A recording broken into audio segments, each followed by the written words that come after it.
The richest countries on Earth are about to lose the one thing that made them rich.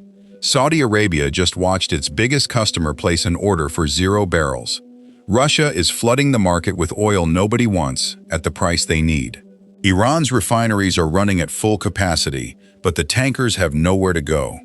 Venezuela sits on more oil than anyone and can't pay its debts. These are not separate crises.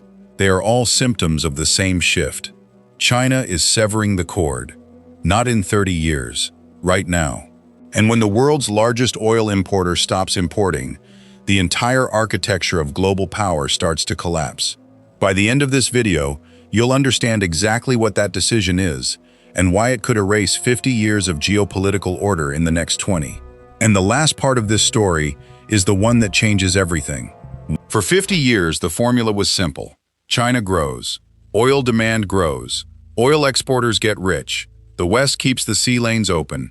Everyone plays the same game. That formula just broke. In 2023, China imported 11.3 million barrels of oil per day, the largest oil importer on the planet. Saudi Arabia, Russia, Iraq, and Iran all depended on that number going up forever. It is not going up. China's oil imports peaked in 2023 and have started to decline. Not because China's economy is shrinking, because China is replacing oil faster than it is growing. Electric vehicles are 40% of all new car sales. Solar capacity is doubling every 18 months. Nuclear reactors are scaling at a pace no one else can match. Every one of these moves chips away at the 11 million barrels. And every barrel China does not buy is a barrel someone else cannot sell at the price they need to survive. In 2020, China had 1 million electric vehicles on the road. By the end of 2024, that number is 27 million. Each displaces roughly 500 liters of gasoline per year, 13.5 billion liters of fuel that China no longer imports. In the same window, China installed more solar capacity than the entire United States has ever built, just the last 4 years. The solar addition alone replaced the equivalent of 200 million barrels of oil annually in electricity generation. Add nuclear, wind, and hydro, and the replacement figure crosses 500 million barrels per year. These are not projections. These are operational numbers from 2024. China is not pivoting to renewables. It has already pivoted. China consumes 15 million barrels of oil per day across all sectors.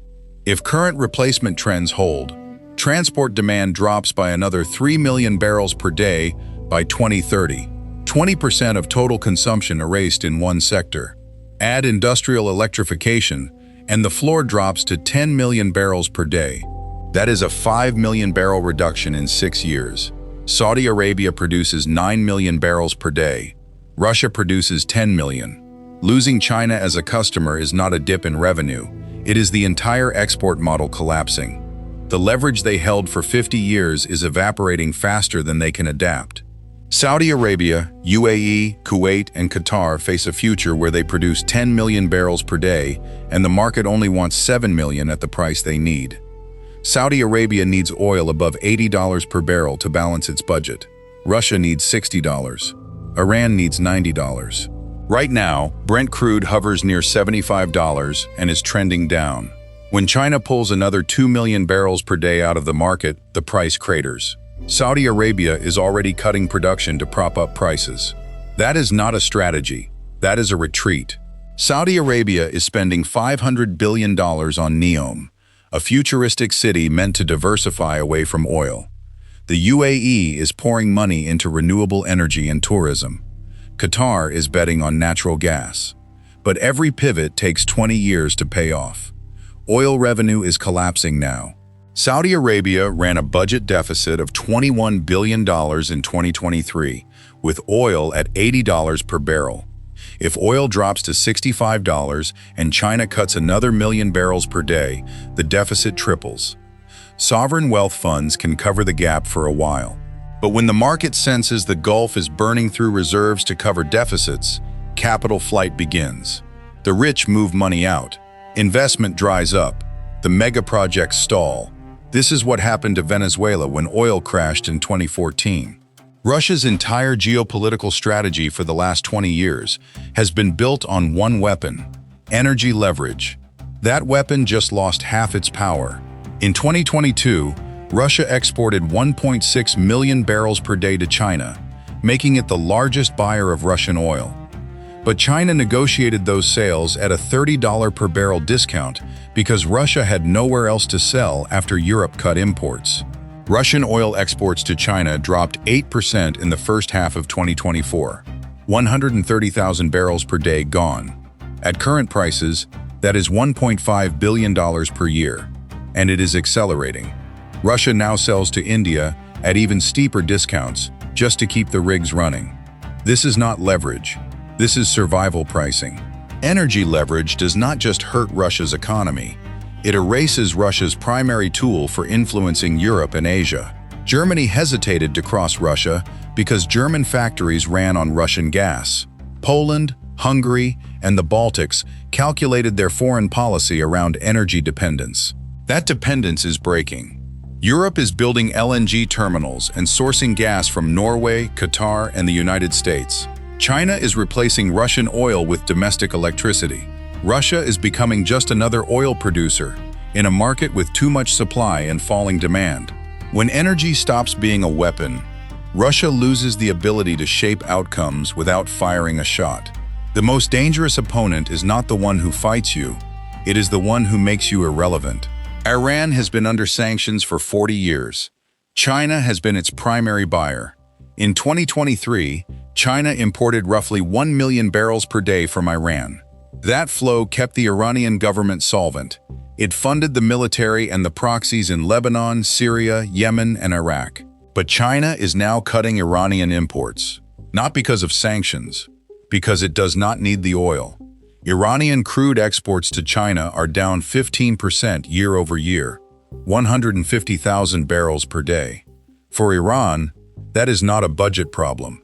That is a regime stability problem. When oil revenue drops below a critical threshold, Iran cannot pay the Revolutionary Guard or subsidize food and fuel. The 2022 protests in Iran were triggered by Mahsa Amini's death, but the fuel was economic desperation. If oil revenue collapses further, the next wave will be bigger. Venezuela has the largest proven oil reserves in the world, 300 billion barrels, more than Saudi Arabia or Russia, and it cannot sell enough to function as a country. Venezuela produces 800,000 barrels per day. In 1998, it produced 3.5 million. The collapse was not caused by a lack of oil. It was caused by mismanagement, corruption, and loss of buyers. China was Venezuela's lifeline, but even China stopped buying in 2020 when Venezuelan crude quality dropped and logistics became unstable.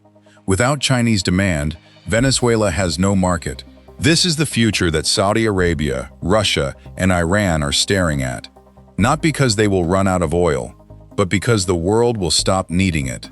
When that happens, having oil in the ground is no different than having coal in the ground in 2024. It is a stranded asset. For 50 years, oil has been priced in US dollars. Every country that buys oil needs dollars. That creates structural demand for the dollar and keeps it strong. This system is called the petrodollar. It has been the foundation of American financial dominance since 1974. But the petrodollar only works if the world needs oil. When China stops importing 5 million barrels per day, that is billions of dollars per day in dollar demand that simply vanishes. Europe is electrifying. India is building solar at record pace. The global oil trade is shrinking, and with it, the structural demand for dollars is shrinking. The US runs massive budget deficits funded by issuing treasury bonds. Foreign countries buy those bonds because they need dollars to buy oil. If they stop needing dollars for oil, they stop needing as many treasury bonds. If demand for treasury bonds drops, the US has to raise interest rates to attract buyers. The US national debt is $34 trillion. Every 1% increase in interest rates adds $340 billion per year in debt service, more than the entire budget of the Department of Defense. The petrodollar has allowed the US to run deficits without consequences for 50 years. But that free pass is ending. The most powerful country on earth is about to discover that its power was rented, not owned. For 100 years, the most important sea lanes in the world have been the ones that carry oil. The Strait of Hormuz, the Strait of Malacca, the Suez Canal. These choke points have been the center of military strategy for every major power. The U.S. Navy exists primarily to keep those lanes open. But if oil trade shrinks by half, those lanes stop being critical. They become regional concerns. The justification for a $300 billion navy starts to erode. China is already building a navy to protect different routes for lithium, cobalt, rare earths, solar panels, and batteries. The new supply chains do not flow through the Persian Gulf. They flow through the Andes, the Congo, Indonesia, and Australia. And those routes do not require aircraft carriers. The map of power is being redrawn. And oil is no longer at the center. China is not just eliminating dependence on oil. It is becoming the supplier of the infrastructure that replaces oil. China produces 80% of the world's solar panels and controls 70% of lithium battery production. It builds more nuclear reactors per year than the rest of the world combined. It is the largest manufacturer of wind turbines, electrolyzers, and electric vehicle components. China spent 20 years as the world's factory for cheap goods. It is now becoming the world's factory for the energy transition.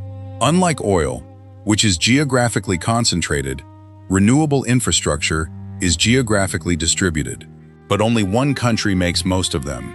China is inverting dependence. The West will now depend on China for the tools to move beyond oil. And that dependency is deeper. You cannot sanction solar panels the way you can sanction oil. You cannot blockade battery supply chains without collapsing your own economy. Germany wants to hit climate targets. It needs solar panels. It buys from China. India wants to electrify transport. It needs batteries. It buys from China. The United States wants to build wind farms. The turbines and rare earth magnets come from China. The entire supply chain funnels through one country. China is doing this because it learned the lesson of the 20th century. The country that controls the commodity controls the game. In 1900, that commodity was coal. In 1950, it was oil. In 2030, it will be batteries, solar cells, and rare earths. China has positioned itself to own that market the way OPEC owned oil. The difference is OPEC was a cartel of multiple countries with competing interests. China is a single actor with a unified strategy. The West is walking into the same dependency trap it spent 50 years trying to escape. China is severing its dependence on oil. That is collapsing the revenue base of Saudi Arabia, Russia, Iran, and Venezuela. It is weakening the petrodollar. It is making the world's most strategic shipping lanes obsolete. And at the same time, China is becoming the sole supplier of the infrastructure that replaces oil. This is a power transfer story. The richest countries built their wealth on oil. That wealth is evaporating, not because the oil is gone, because the world does not need it anymore. And the country that made that decision is the same country that now controls what comes next. 50 years of geopolitical order erased in 20 years. And most people will not realize it happened until it is already over.